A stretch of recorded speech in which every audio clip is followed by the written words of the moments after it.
You ever wonder how a homeschooled teenager built a VR headset in his parents' garage, sold it to Facebook for $2 billion, got fired, then built an AI defense company worth $14 billion? Here's Palmer Luckey's wild story, and it's crazier than you think. March 2014, Menlo Park, California. Palmer Luckey is sitting in a conference room at Facebook headquarters. He's 21 years old, wearing flip-flops, a Hawaiian shirt. His hair's a mess. He looks like he just rolled out of bed. Across the table sits Mark Zuckerberg. Next to him, a team of Facebook executives in suits.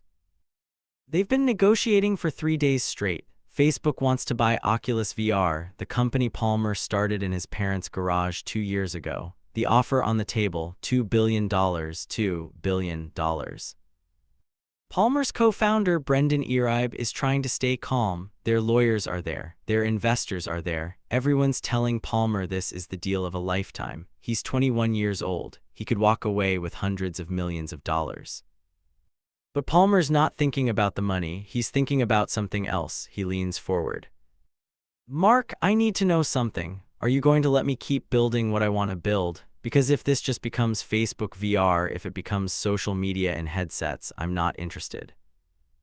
The room goes quiet. You don't negotiate with Mark Zuckerberg like this. You don't question his vision when he's offering you $2 billion.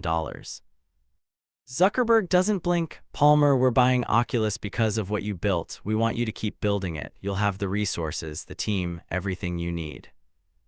Palmer sits back, thinks for a minute, then says, okay, let's do it. He signs the papers, and for the next 3 years, Palmer Luckey becomes one of the most famous and controversial figures in tech. Then Facebook fires him, blacklists him from the industry, and everyone thinks his career is over.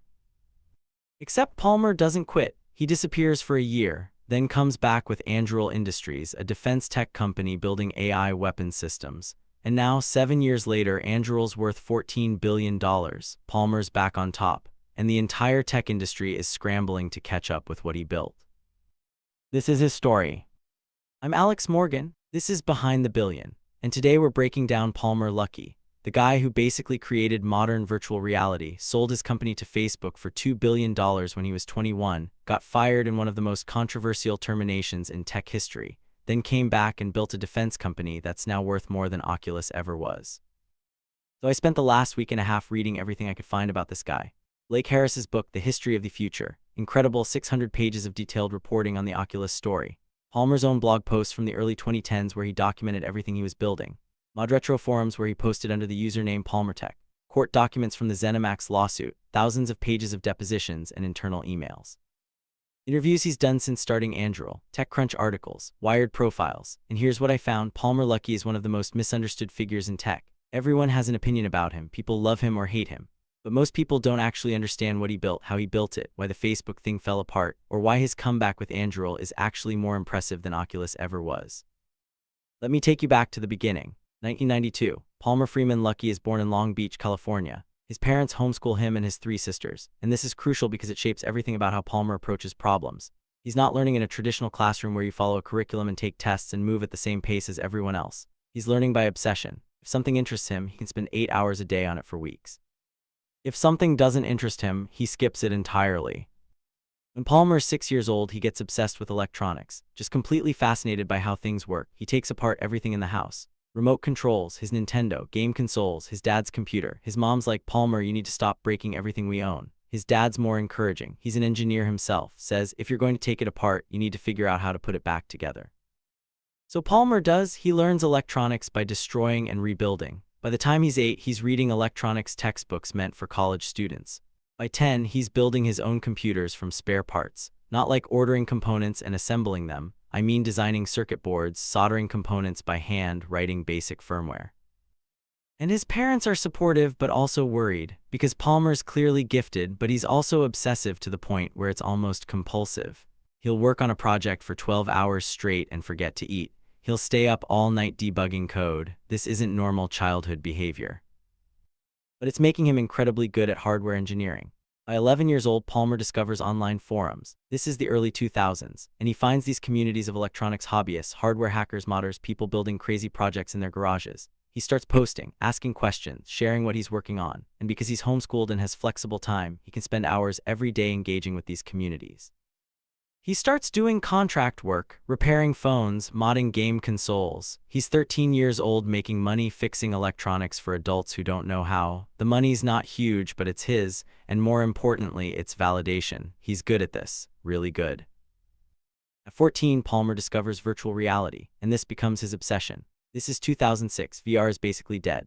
The last consumer VR product was the Nintendo Virtual Boy in 1995, and it was such a disaster, made people nauseous, gave them headaches, had terrible graphics, that it almost killed Nintendo, lost them millions of dollars. Everyone in tech had concluded that VR was impossible. The technology wasn't ready. The human brain couldn't handle it.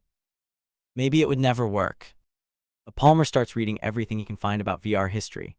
The military systems from the 1980s that cost $100,000, the NASA research, the university labs that were building experimental systems. And he's thinking, wait, the fundamental technology for VR exists. High-resolution displays exist, they're in smartphones now. Motion sensors exist, they're in the Wii controller. 3D graphics exist, modern game consoles can render incredible worlds. The pieces are all there, nobody's just put them together correctly, or if they have, they made it too expensive or too heavy or too complicated. So Palmer starts collecting old VR headsets, and I mean old, military surplus equipment from the 1980s, failed consumer products from the 1990s, university research prototypes, anything he can find. He's buying them on eBay, at government surplus auctions, on obscure electronics forums, spending every dollar he makes from repair work on old VR equipment. His parents' garage starts filling up with this stuff, boxes and boxes of head-mounted displays. At one point, he has over 50 different VR headsets. His mom's like, "Palmer, what are you doing with all this junk?" And Palmer's like, "I'm studying them. I'm going to figure out how to make VR work." He's taking them apart, one by one, studying the optics, how do the lenses work, what's the field of view, what causes distortion, studying the displays, resolution, refresh rate, latency, studying the tracking, how do you know where the user's head is, how fast does it update, how accurate is it. He's making spreadsheets, comparing specs, identifying what makes each one good or bad. And he starts realizing something. The reason VR failed in the past wasn't that it was impossible. It was that companies were making bad engineering trade-offs. They'd prioritize cost over performance, or they'd use displays that were too low resolution, or they'd use tracking systems that were too slow. Every commercial VR system he's looking at has obvious flaws that could be fixed. Now here's where it gets interesting. Palmer starts posting on a forum called Meant to Be Seen, MTBS 3D. It's a niche community for people interested in stereoscopic 3D and head-mounted displays. Maybe a few hundred active members, mostly older guys who have been following VR for decades, and Palmer starts posting under the username PalmerTech. He's 17 years old at this point, still in high school, homeschool, and he starts describing what he's building. A VR headset that will have a 90-degree field of view, way wider than anything available, which maxes out around 40 degrees. Low latency tracking under 20 milliseconds, fast enough that your brain doesn't notice the delay, and cheap enough that normal people could buy it, maybe $300 for a developer kit. The forum members are skeptical, really skeptical. They're like, "Kid, we've been working on this stuff for 20 years. We've seen every headset ever made. The field of view problem isn't just about lenses, it's about optics, about distortion correction, about matching the display to the human eye. You can't just slap some smartphone screens and lenses together and call it VR." But Palmer keeps posting, keeps sharing his progress, shows photos of his prototypes, explains his approaches to solving the optical problems, and slowly people start paying attention. Because Palmer's not just some kid with big ideas, he's actually building stuff, prototypes that look rough but demonstrate real technical understanding. He builds his first real prototype in early 2011, calls it the PR1 Prototype 1. It's made from duct tape, hot glue, and spare parts scavenged from other headsets. It looks absolutely terrible, like a middle school science project. The lenses are from magnifying glasses. The display is from a cheap portable DVD player. The tracking uses a sensor kit from SparkFun that costs $40. But when you put it on and look around, something's different. The field of view is actually 90 degrees. You can see peripherally, which makes it feel immersive in a way no other headset does. The latency is low enough that when you turn your head, the virtual world moves with you smoothly. No lag, no motion sickness. Palmer posts photos and specs on MTBS 3D, and this is where his life changes forever. Because one of the people following his posts is John Carmack. Now, if you don't know who John Carmack is, and honestly, if you don't know, you should, he's an absolute legend in gaming. He created Doom in 1993, which basically invented the first-person shooter genre. He created Quake. He wrote graphics engines that revolutionized 3D gaming. He's one of the most respected programmers in the world. When John Carmack says something is technically impressive, people listen. And Carmack's been interested in VR for years. He's got this idea that VR could be amazing for gaming if someone could just get the technology right. He's been buying old military headsets on eBay, trying to get them working with modern games. He's been experimenting with different approaches, but nothing's really worked well. Then he sees Palmer's posts and something clicks. This kid's actually solved some of the hard problems, the wide field of view, the low latency, and he's done it cheaply with off-the-shelf parts. Carmack sends Palmer a private message on the forum. "Hey, I saw your posts about the PR one. Think you could send me one? I'd love to test it with some of my games. I'll pay for shipping and for the parts." Palmer reads this message and almost has a heart attack. John Carmack, John Carmack, wants his headset. He's 18 years old, still living with his parents, working part-time at a Long Beach State University lab fixing equipment for $10 an hour. And one of his heroes, one of the most famous programmers in the world, is asking for his prototype. Palmer builds a unit specifically for Carmack, makes it as good as he can, ships it out, and then waits, nervously, obsessively checking his email, wondering if Carmack will think it's garbage. 2 weeks later, Carmack posts that he's going to demo Doom 3 in VR at E3, the Electronic Entertainment Expo, the biggest gaming conference in the world, using Palmer's headset. Palmer's sitting at home watching this unfold online. He can't afford to go to E3, doesn't have the money for travel and a ticket, so he's just following Twitter, reading blog posts, watching as Carmack does this demo. And people are losing their minds. The gaming press is going crazy. John Carmack has a VR headset that actually works. This is the most immersive VR experience anyone's ever seen. The headset is made by some teenager named Palmer Luckey. Palmer's phone starts blowing up. Journalists want interviews. Developers want to know when they can buy the headset. Forum members are congratulating him, and Palmer's just sitting there thinking, holy shit, this is real. This could actually be a business. He talks to his parents, says he wants to start a company, build this headset for real, launch a Kickstarter to fund manufacturing. His parents are supportive but worried. Palmer hasn't gone to college. He's got no business experience, no engineering degree, no money saved up, just this thing he built in their garage and John Carmack's endorsement. But Palmer's absolutely convinced this is the moment. If he doesn't move fast, someone else will. Big companies are going to see the Carmack demo and start working on their own VR headsets. He needs to get to market first. So he incorporates Oculus VR in June 2012. He's 19 years old, brings on a few people he's met online, mostly through the MTBS 3D forums.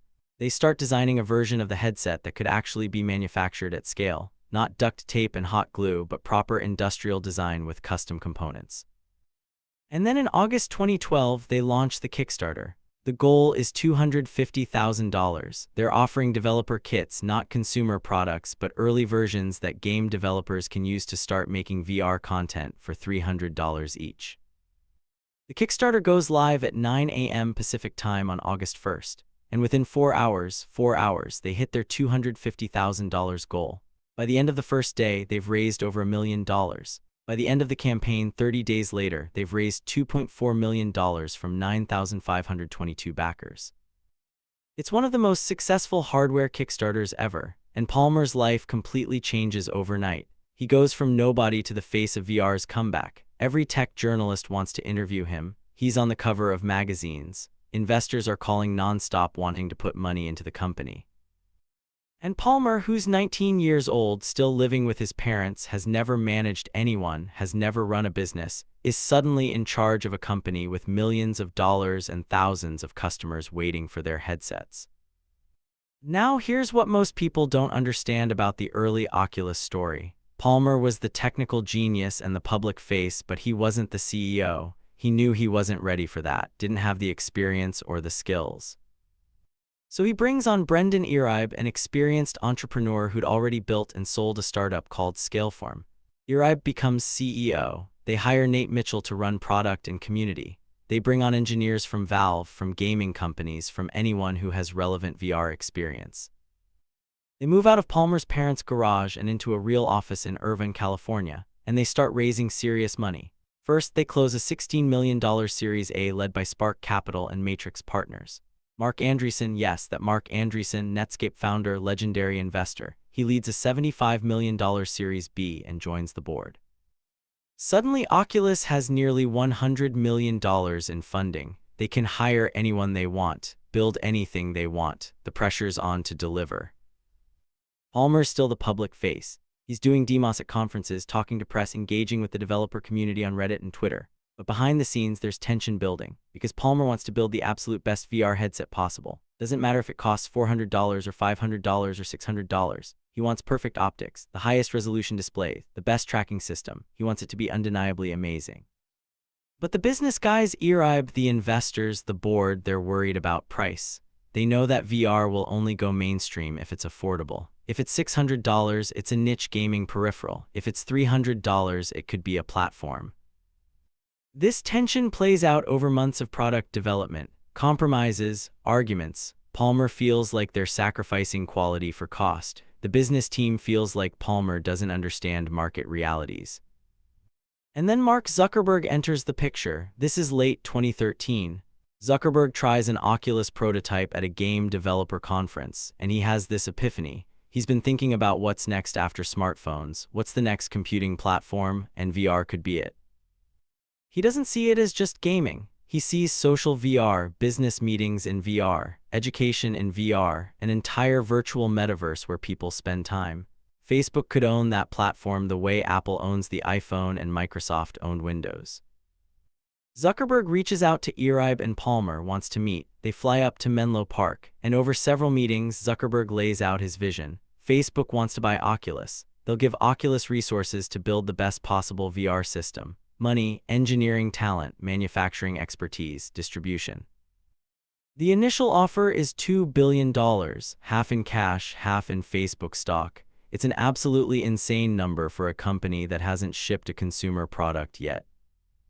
Palmer and ear-ibe are conflicted. On one hand, $2 billion is generational wealth, life-changing money. On the other hand, they started Oculus to bring VR to gamers. Will Facebook let them do that, or will they turn it into a social media platform?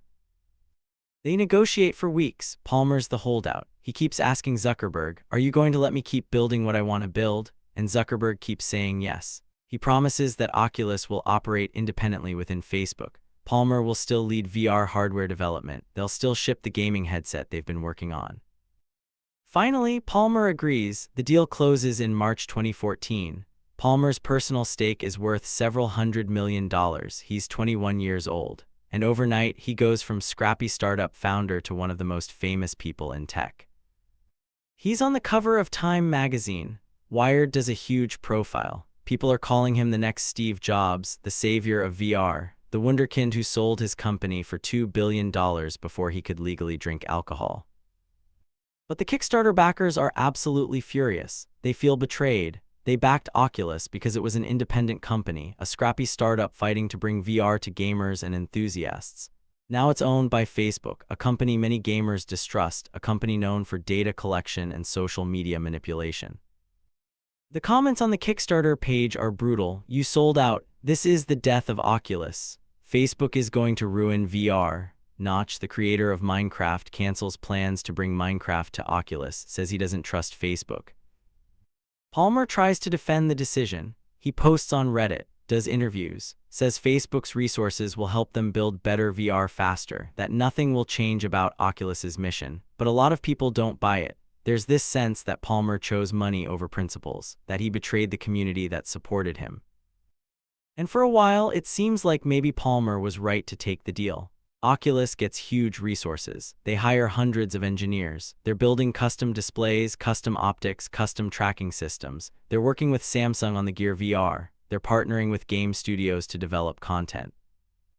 Palmer's still deeply involved in the product development, still doing demos, still engaging with developers. And in 2016, they finally shipped the consumer Oculus Rift. It's $599, which is expensive but not ridiculous. And it's actually really good. The reviews are positive. It's not perfect. The setup is complicated. You need a powerful PC. There's not enough content, but it works. VR works. Palmer was right.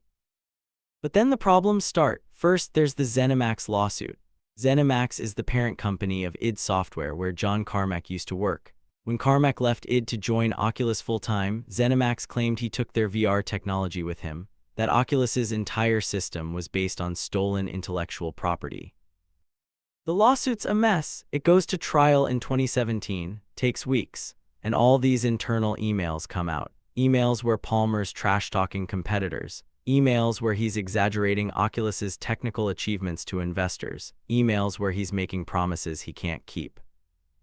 None of it's illegal. Startup founders trash-talk competitors all the time, but it makes Palmer look bad, makes him look like he's not the innocent genius everyone thought he was. The jury mostly sides with Oculus. They don't find that Oculus stole trade secrets, but they do find that Oculus violated an NDA and awards ZeniMax $500 million in damages. It's a partial loss, and it damages Palmer's reputation. Then comes the really bad thing, the thing that ends Palmer's time at Facebook. September 2016. Palmer's 24 years old. The Daily Beast publishes a story. They've discovered that Palmer's been donating money to a pro-Trump organization called Nimble America. Not just any pro-Trump organization, a group specifically focused on making anti-Hillary Clinton memes, internet trolling to help Trump win the 2016 election. Now this is Silicon Valley in 2016. The tech industry is overwhelmingly liberal. Supporting Trump openly is basically career suicide. Most tech executives who support Republican candidates do it quietly, but Palmer wasn't being quiet. He was funding memes, funding internet trolling. The Daily Beast article includes screenshots of posts Palmer allegedly made on Reddit under an anonymous account. Posts that are pretty inflammatory, posts that make him look like an alt-right troll. Palmer denies some of the posts, says they weren't him, but he admits to donating to Nimble America, says he supports free speech and wanted to help Trump win. The backlash is immediate and intense. Game developers start announcing they're canceling Oculus projects. We can't work with a company whose founder is supporting Trump. Employees at Facebook are furious. They're posting on internal message boards demanding Palmer be fired. The media is running with it. Palmer Luckey is alt-right. Palmer Luckey is a Trump troll. Palmer posts an apology on Facebook, says he's libertarian, not alt-right, says he made a mistake getting involved in politics, that he regrets it, but the apology feels weak, doesn't address the specific things he said, doesn't satisfy anyone. And Facebook's in an impossible position. Palmer's the founder of Oculus, the public face of their entire VR effort, but he's become toxic. Developers don't want to work with him, employees don't want to work with him, the media is destroying him.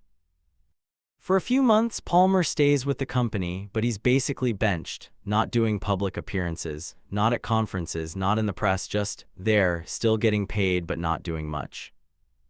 And then in March 2017, quietly, Facebook announces that Palmer Luckey has left the company. No explanation, no press release, no farewell post from Palmer, he's just gone. Later reporting from Bloomberg from The Information reveals that Facebook paid Palmer to leave. They wanted him gone but didn't want a messy public battle. The exact terms are confidential, but estimates put the payout at around $100 million. Facebook bought out his remaining stock options and paid him to stay quiet about the circumstances. Palmer disappears from public life, deletes his Twitter, stops posting on Reddit, no interviews, no appearances. For someone who was one of the most visible people in tech, he goes completely dark. And most people assume that's the end. Palmer Luckey made hundreds of millions of dollars, couldn't handle political controversy, got himself fired, career over at 24. Another cautionary tale about tech founders who can't stay out of trouble. But Palmer's not done, not even close. For about a year, nobody hears from him. He's not doing interviews, not posting, just gone. But behind the scenes, he's working on something new, something completely different from VR. In June 2017, news breaks. Palmer started a new company, Anduril Industries, named after the sword from Lord of the Rings, Flame of the West. And it's not a gaming company, not a consumer tech company, they're building defense technology. AI-powered surveillance systems, autonomous drones, eventually weapon systems, military technology. The tech industry's shocked. Palmer went from VR gaming to military tech. It feels like a complete betrayal to a lot of people. Silicon Valley has always been uncomfortable with defense work. There's this long-standing ethos going back to the Vietnam War protests. Technology should be used for good, for connecting people, for improving lives, not for war, not for surveillance, not for killing. But Palmer doesn't care about Silicon Valley's opinion anymore. He writes a blog post explaining his thinking. Says the US military is falling behind technologically, that China and Russia are investing heavily in AI weapon systems and autonomous military technology. that if American tech companies won't help the US military, they're leaving the country vulnerable. He argues that technology is going to be used for defense whether Silicon Valley likes it or not. The only question is whether democracies will have the best technology or whether authoritarian regimes will.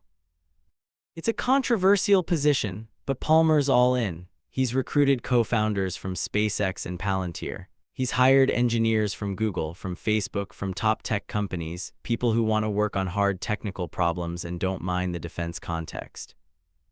And Anduril starts building real products fast. Their first big project is a surveillance system for the US-Mexico border. They build these towers called Sentry. Each tower has cameras, radar, and AI that can detect people or vehicles crossing. The system can operate 24/7 in all weather conditions and alert Border Patrol agents when it sees something. It's controversial. Immigration hawks love it, immigrant rights groups hate it, but from a technical standpoint, it works really well. US Customs and Border Protection starts deploying them, orders more towers. Then Anduril builds autonomous drones, the Ghost and Sentry systems. Surveillance drones that can fly for hours, recognize vehicles and people, track targets, all with AI, no remote pilot needed. The military starts testing them. Then they get into counter-drone systems, something called Anvil. It's an interceptor drone designed to take down other drones, and the approach is beautifully simple. It just rams the target drone and both fall to the ground. Traditional anti-drone systems use expensive missiles or complex electronic warfare. An anti-aircraft missile might cost $3 million. Anvil costs maybe $50,000, and drones are becoming a massive threat. You saw this in the Ukraine war, where both sides are using thousands of cheap commercial drones as weapons. The military loves Anduril's approach because it's effective and affordable. They can produce hundreds of Anvils, deploy them widely. Traditional defense contractors can't move that fast. And this is Anduril's advantage over traditional defense companies: speed, modern technology, and willingness to think differently. Palmer understands something crucial. The US defense budget is $800 billion a year, but most of it goes to giant legacy contractors: Lockheed Martin, Boeing, Northrop Grumman, Raytheon. These companies are good at building massive complex systems like fighter jets and aircraft carriers, but they're slow. Projects take decades, cost overruns are routine. They use old technology because they're risk-averse. The next generation of threats, swarms of drones, cyber attacks, AI-powered systems, require speed and software. That's what Silicon Valley companies are good at. Anduril can build and deploy a new system in months instead of years. The Pentagon notices. They start directing more contracts to companies like Anduril, not just small experimental projects, major programs worth hundreds of millions of dollars. In 2020, Anduril wins a contract with the Australian military, then partnerships with the UK, then bigger US contracts. In 2022, they win a nearly $1 billion contract for counter-drone systems. They're competing directly against Lockheed Martin and Raytheon and winning. The company raises money aggressively. Series A, B, C, D founders fund: Andreessen Horowitz, Peter Thiel, they're all investing. By 2024, Anduril's valued at $14 billion. They've raised over $3 billion total. They employ thousands of people. They've got offices across the US and international partnerships. Palmer's comeback is complete, and it's bigger than Oculus ever was. Oculus sold for $2 billion. Anduril's worth $14 billion and still growing. Palmer's personal net worth is probably well over $1 billion now. Between his Facebook payout and his Anduril stake, he's done extremely well financially. But I don't think he's primarily motivated by money at this point. He's got more than he could spend in 10 lifetimes. I think he's motivated by proving people wrong, proving that he's not just a one-hit wonder, proving that defense tech can be done by Silicon Valley-style companies, proving that he didn't just get lucky with Oculus. And he's succeeding. Anduril is undeniably successful. They're winning contracts against companies that are 100 times bigger. They're deploying real products in real conflicts. They're changing how the military thinks about technology acquisition. Now let's talk about what makes Palmer's story so fascinating from a strategic perspective, because there are so many lessons here. First lesson: obsessive technical study creates breakthrough insights. Palmer didn't invent VR. The technology existed for decades, but he was obsessed enough to collect 50 different VR headsets and take them all apart and understand what worked and what didn't. That obsessive study let him see what experts missed, that the pieces existed, they just needed to be combined correctly. This is a pattern you see in other breakthrough products. Steve Jobs didn't invent the graphical interface or the mouse. He saw them at Xerox PARC and understood how to make them work for consumers. Elon Musk didn't invent electric cars or reusable rockets. He studied them obsessively and figured out how to make them economically viable. The lesson, deep technical understanding, the kind that comes from obsessive hands-on study, often reveals opportunities that theoretical experts miss. Experts know all the reasons something won't work. Obsessed practitioners sometimes find the way it will. Second lesson, timing beats perfection when launching new technology. Palmer's first Oculus prototypes were held together with duct tape. They looked terrible, but they were good enough to demonstrate the potential. Good enough for John Carmack to demo at E3, good enough to launch a Kickstarter. If Palmer had waited until he had a perfect consumer product, HTC or Sony or Samsung would have gotten there first. The Kickstarter success gave him resources and momentum to build the perfect product later. Third lesson, know what you're good at and bring in help for everything else. Palmer was brilliant at hardware engineering and product vision, but he wasn't a CEO, wasn't good at managing people or navigating politics or dealing with investors. He knew this. That's why he brought in Brendan Iribe to run Oculus. A lot of technical founders make the mistake of thinking they should do everything. Palmer understood his role was to be the technical leader and visionary, not to manage day-to-day operations. Fourth lesson, big company acquisitions trade autonomy for resources. The Facebook deal gave Oculus nearly unlimited money and engineering talent, but it also meant Palmer had to operate within Facebook's culture and politics. When that became untenable, he had to leave his own company. There's no right answer about whether to sell or stay independent, but you need to understand the trade-offs going in.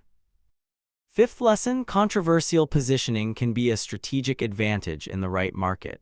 When Palmer started Anduril, he could have positioned it as a general AI company doing commercial applications, avoided the controversy of defense work. Instead, he leaned into it, made it explicitly a defense tech company, built weapons systems. And yes, that alienated a lot of people in Silicon Valley, but it also made Anduril the obvious choice for the military. They weren't hedging. They weren't uncomfortable with the mission. They were all in. That clarity of positioning helped them win contracts against companies 10 times their size. Sixth lesson, rebuilding your reputation requires undeniable results, not apologies.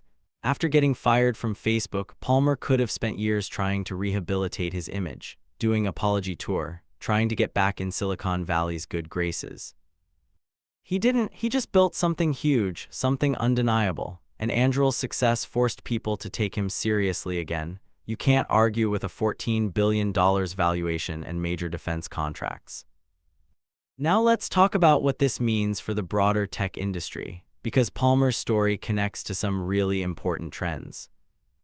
First, the rise of defense tech as a legitimate startup category. For decades, Silicon Valley avoided military work. Now you've got a wave of new companies, Anduril, Shield AI, Apyrus, Rebellion Defense, all bringing Silicon Valley's approach to defense.